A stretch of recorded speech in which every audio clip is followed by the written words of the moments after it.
Raúl Asensio, historiador e investigador principal del Instituto de Estudios Peruanos, con nosotros para conversar con él sobre cuál es la salida política a la situación que estamos viviendo. Raúl, ¿cómo estás? Gracias por acompañarnos. Muy buenos días. Patricia, buenos días, encantado. Bueno, Raúl, te hemos leído en una entrevista en el diario La República y has dicho una cosa muy cierta y que todos miramos con preocupación, y es que tenemos el riesgo de entrar a una deriva autoritaria, es decir, que ya sea un gobierno de izquierda o de derecha, esto no tiene que ver con tintes políticos, las salidas autoritarias de represión, de pérdida de libertades, de totalitarismos, está cada vez más cercana. Explícanos cómo ves ese escenario y quiénes podrían ser los protagonistas de algo tan nefasto. Patricia, creo que lo hemos visto durante los últimos 2 meses. Por un lado, tuvimos en diciembre un intento de golpe de Estado del presidente Castillo de convertirse en dictador, que lejos de contar con el rechazo de quienes hasta ese momento eran sus seguidores, contó con apoyo y con la justificación o con la minimización de un sector importante de la izquierda. Por supuesto, no de toda, pero de un sector importante. Y ahora en estas últimas semanas estamos viendo lo mismo por el lado de la derecha. Estamos viendo como una presidenta que cada vez más opta por una represión autoritaria, por una represión desmedida de las protestas, cuenta con apoyo de un sector importante de las bancadas de la derecha, pero también de la población que se identifica por ese sector político. Y creo que en esta línea es muy ilustrativa la encuesta que publicó el Instituto de Estudios Peruanos la semana pasada, en la que nos mostraba que existe en el país una tolerancia muy alta hacia expectativas como la pena de muerte o como soluciones autoritarias en caso de crisis política. Me parece que ese es un riesgo que en la actualidad corremos en el país, una suerte de deriva autoritaria, sea por un lado o sea por el otro lado del espectro político. Es curioso cómo el desorden, Raúl, cómo el caos de gente que no quiere violencia pretende solucionarse a gritos con más violencia. Eso es lo que yo no entiendo, ¿no? Dicen que maten a todos los que están protestando en la calle. Y tú dices, bueno, total, ¿queríamos violencia o no queríamos violencia? Entiendo que hay una pedida de puesta de orden de parte de la institucionalidad, pero creo que es bastante claro, Raúl, que lo que hemos visto es que por cada muerto lo único que conseguimos es peores condiciones de protesta, ¿no? Sí, tal cual. En realidad ese es el riesgo de este tipo de situaciones. Se genera una espiral de violencia alimentada por un lado, alimentada por otro lado y alimentada sobre todo por el creciente resentimiento en ambas partes y por una suerte de falta de interlocución o de diálogo. Me parece que esta es una situación que no es exclusiva del Perú, que hemos visto en muchos otros países en los últimos años, pero que en el caso peruano la estamos sintiendo ahora en primera persona y con una especial crudeza. Efectivamente, uno tiene la sensación de que en este momento los líderes políticos únicamente hablan para su bancada, únicamente hablan para su sector. Lo que están tratando de hacer es contentar a quienes ya están de su lado. Y hay una suerte de incapacidad para generar puentes o para generar espacios de diálogo entre unos sectores y otros. Me parece que ese es quizás uno de los problemas más agudos en los que estamos en estas semanas. Esa incapacidad y falta de deseo de interlocución. Ahora, Raúl, lo triste es que las salidas dictatoriales, las salidas absolutistas, las salidas que no tienen nada que ver con la democracia, en estos contextos no aparecen como, por ejemplo, la de Castillo, que veíamos que cuando intenta hacer un golpe de Estado lo percibimos, por lo menos buena parte de la población, como una actitud absolutamente prepotente y fuera de lugar. En este escenario suelen revestirse de paternalismo, ¿no? De aquí vengo yo a poner orden para que ustedes no se maten. El escenario es sumamente riesgoso. Sí, efectivamente hay esa capacidad de seducción que tiene el autoritarismo, sobre todo en situaciones como la actual, en las que una parte de la población percibe que hay un problema de orden público. Creo que es una constante a lo largo de la historia peruana de todo el siglo XX. Esa suerte de nostalgia del padre duro, de nostalgia del padre que es capaz de imponer disciplina, con unos objetivos benévolos, pero al mismo tiempo con una mano dura, me parece que es una constante a lo largo de todo el siglo XX. Y que la vimos reforzada también durante la pandemia. Si tú recuerdas también ese tipo de discursos, por supuesto en otro contexto completamente distinto, también tuvieron bastante éxito en ese momento. Creo que es una constante y efectivamente, como bien has dicho tú, Patricia, el riesgo es este tipo de soluciones autoritarias asolapadas y revestidas de una cierta legitimidad y de un apoyo que quizás no sea mayoritario, pero sí de un sector bastante numeroso de la población. Me parece que ese es uno de los riesgos importantes que corremos en las próximas semanas. Y uno de los riesgos también, incluso si nos vamos a un adelanto de elecciones. Yo entiendo que el adelanto de elecciones es un gesto que puede por lo menos pacificar momentáneamente la calle, lo que no asegura que la salida electoral sea una solución. Y creo, sin equivocarme, Raúl, que en estos casos se entronizan candidaturas justamente con ese perfil. Bukele, por ejemplo, me imagino que hoy día sería aclamado y pedido a gritos en el Perú, ¿no? Absolutamente, absolutamente. Sí, las elecciones son un riesgo. Creo que de eso somos absolutamente conscientes todos. Por eso yo insistía en una entrevista realizada en La República que tú mencionaste antes y también en algunos otros espacios, en el Instituto de Estudios Peruanos y en otros ámbitos, en que estas elecciones deben ir precedidas de un compromiso claro de todos los participantes en las elecciones por un compromiso democrático, por un lado, pero sobre todo también por un compromiso de aceptación de los resultados, sean cuales sean. Me parece que eso es imprescindible en el momento de convocar elecciones, que desde la ciudadanía, desde todos los sectores, se presione a los candidatos para que tengan un compromiso claro de respeto de los resultados electorales, sean cuales sean esos resultados electorales, gusten o no gusten, que todos los sectores en todo el país se comprometan a aceptarlo y a tratar de, a partir de esos resultados, intentar construir un nuevo esquema de convivencia e intentar construir también una suerte de solución o camino de solución para la crisis. Y lo que te voy a decir, Raúl, probablemente no sea muy popular, pero creo que lo tengo que plantear porque estoy pensándolo hace mucho tiempo ya. Y es, no solo se trata de aceptar las elecciones, sino se trata de aceptar que te va a gobernar aquel que no te gusta y por el que no votaste. Porque pienso, por ejemplo, en el antifujimorismo, ¿no es cierto?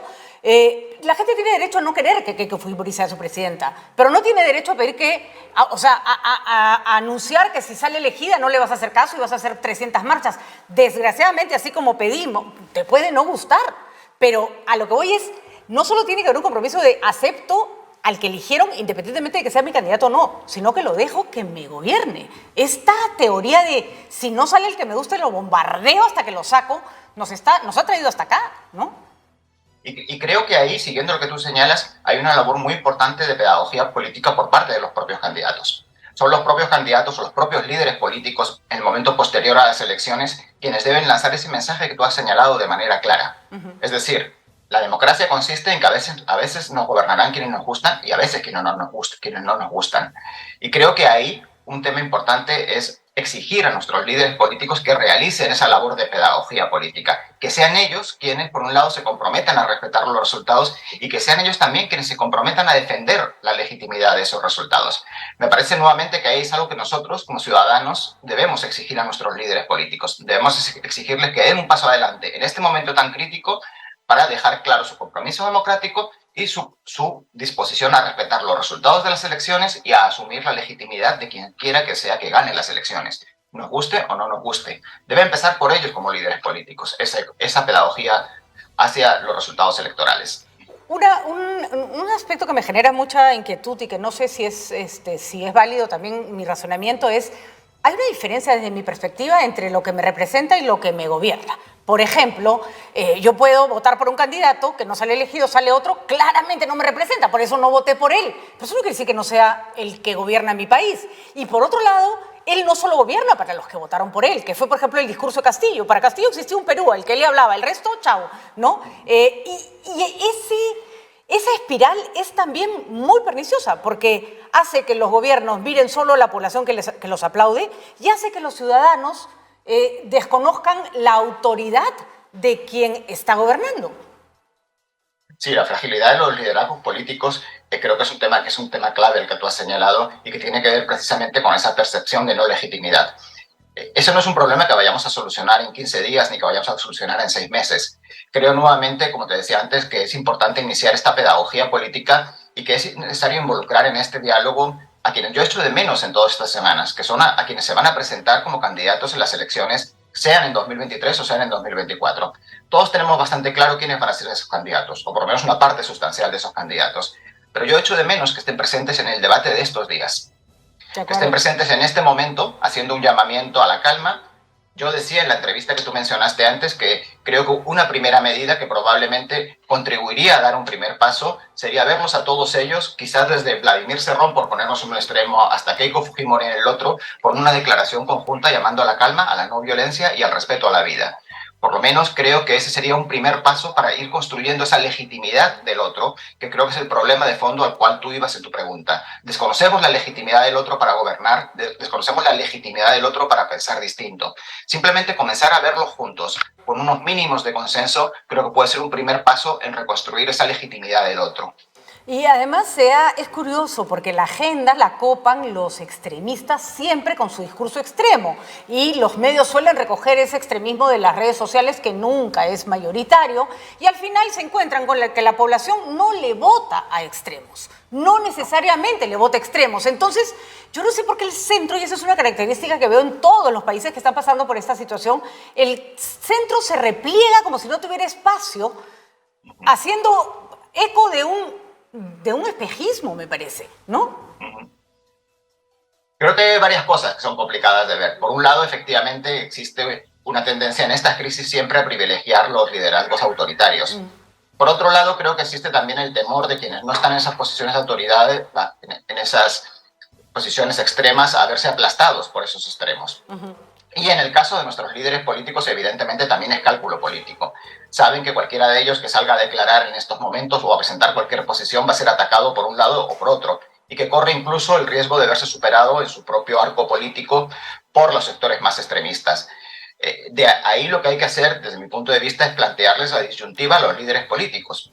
Todos somos conscientes de que, desde el punto de vista de tu estricta conveniencia electoral, no te interesa hablar, pero tu responsabilidad ciudadana, tu responsabilidad ética es salir en este momento al frente y tratar de reconducir la situación. Precisamente para deslegitimar o para dejar en fuera de juego a esos sectores más extremistas que parece que están copando en este momento el debate. Bueno, claramente no hay en este momento, y ojalá que eso se dé de alguna manera, no hay ninguna responsabilidad que estén asumiendo los políticos, muchos de ellos con representación en el Congreso, además, y hay una ceguera enorme. En tu experiencia, Raúl, la represión, el uso de la fuerza para contener protestas de esta naturaleza, ¿funciona? Mira, yo voy a ser aquí políticamente correcto. A veces sí funciona. A veces sí funciona. Lo vimos, por ejemplo, en el caso de Chile durante Pinochet. Fue una protesta fueron unos años tremendamente tensos, fueron unos años de una enorme represión, pero Pinochet se fue al final del poder cuando quiso. Pero era militar. Era militar. Era militar. Y a los militares, digamos, no esperamos otra cosa de ellos, ¿no es cierto? Exactamente. ¿No? Es mucho más duro cuando el que toma esa decisión es un presidente civil, digamos, no militar. Sí, ¿no? y ahí justamente es donde voy. Lo que quería decir es, a veces funciona y a veces no funciona. Depende mucho del contexto en el cual nos encontramos en el país. Probablemente en un país con una clase media relativamente fortalecida como es el Perú, es mucho más difícil lograr ese tipo de situaciones y de soluciones represivas. Ahora, yo no diría desde el principio que la represión no funciona. Lamentablemente, a veces la represión funciona y a veces consigue también los objetivos que busca.